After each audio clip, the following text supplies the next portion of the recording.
अतुल्य welfare trust ने जिलाधिकारी को किन्नर समाज के सम्मान के लिए महिला पुरुष की तरह शौचालय का दिया आवेदन। जौनपुर अतुल्य वेलफेयर ट्रस्ट परिवार ने ट्रांसजेंडर किन्नर समुदाय के लिए जौनपुर जिले में सार्वजनिक सुलभ शौचालय की व्यवस्था एवं किन्नर समुदाय के हितकारी योजना का लाभ लाने हेतु आवेदन दिया।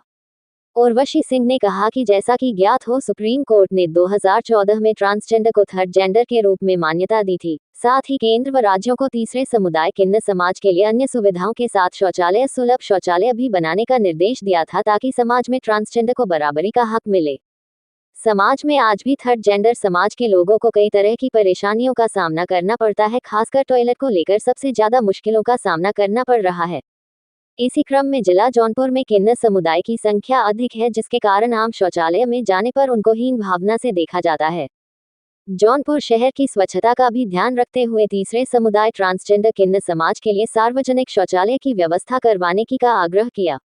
इसके साथ साथ ट्रांसजेंडर हेतु कल्याणकारी योजनाओं का भी विशेष रूप से क्रियान्वयन किया जाए, जिसके अंतर्गत उत्तर प्रदेश में तमाम प्रमाण पत्रों के तरह ट्रांसजेंडर सर्टिफिकेट भी बनाया जा रहा है, जिसके बाद किन्नर समाज सरकार की तमाम योजनाओं का लाभ ले सकेंगे।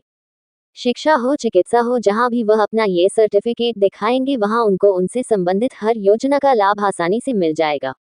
इसी क्रम में बिट्टू किन्नर अतुल्य वेलफेयर ट्रस्ट गुलाबी समिति अध्यक्ष ने कहा कि किन्नर समुदाय के बच्चे या परिवार के अन्य सदस्य रोजगार करना चाहते हैं तो उन्हें प्रशिक्षित कर अनुदान देकर आत्मनिर्भर बनाने की सरकार की योजना का लाभ दिलाने के लिए आवेदन दिया।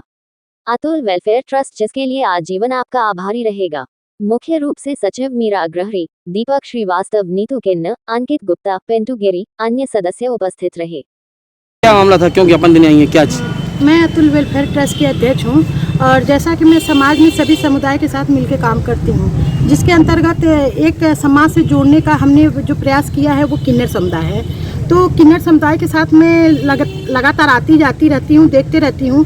तो मैंने कहीं पे देखा कि जैसे क्या होता है कि इन लोगों के लिए जहाँ भी जाती हैं तो लोग बड़े हीन भावना से देखते हैं। तो रही बात अगर वो शौचालय की बात हो तो शौचालय में भी लोग बड़े अजीब नज़रों से इनको देखते हैं। तो मुझे ये चीज़ें महसूस हुआ कि जब हम लोगों के सरकार ने, सुप्रीम कोर्ट ने जब 2014 में किन्नर समुदाय को थर्ड जेंडर की मान्यता दे दी थी, तो फिर हमारे समुदाय में इनको क्यों मान्यता या कोई बराबर का दर्जा नहीं मिल रहा है। जहाँ तक हम जौनपुर की बात करें तो जौनपुर में यहाँ पे इस मामले में बिल्कुल भी कोई भी सुविधा नहीं है थर्ड जेंडर को लेके। रही बात की, जैसे मैंने एक चीज़ एक बार महसूस किया था कि एक किन्नर ने कहीं सामुदायिक शौचालय में वो गया अंदर, और बाद में कोई अंदर गया, जब खटखटाने लगा तो सामने से जब उसने, उनकी आवाज़ मर्दाना आवाज़ थी, जब उन्होंने बोला तो लोगों ने बड़ा बवाल मचाया कि यार इसमें तो जेंट्स गया है, जेंट्स गया है। जब उन्होंने अंदर से ताली बजाना शुरू किया तब वो समझे कि किन्नर है, तो लोगों ने बड़ा मतलब जलील किया उनको। तो मुझे यहाँ से लगा कि अगर ऐसी कोई बात है तो फिर हमारे साथ जो बहनें रहती हैं तो हम उनके लिए क्यों ना पहले से इन सब चीज़ों की बात रखें। रही बात, आज सरकार की बहुत सारी ऐसी योजनाएं हैं जो सबके लिए लागू है, केंद्र सरकार हो चाहे राज्य सरकार हो, हर जगह से। तो फिर अगर सारी सुविधाएं, जैसे कि एक होता है किन्नर समुदाय के लिए उनका प्रमाण पत्र बनता है कि वो कहीं भी शिक्षा, स्वास्थ्य में लाभ, चिकित्सा में कहीं भी ले सकती हैं, लेकिन इन लोगों के पास आज वो सब कुछ भी नहीं है। जनपद में क्या जनपद में अभी मांग? जनपद में यही मांग है कि जैसे किन्नर समुदाय को लेके जितनी सारी सरकारी योजनाएं हैं उनका भी फायदा इनको दिया जाए और उनको भी आत्मनिर्भर बना के रोजगार से भी जोड़ा जाए। ठीक, बस, धन्यवाद।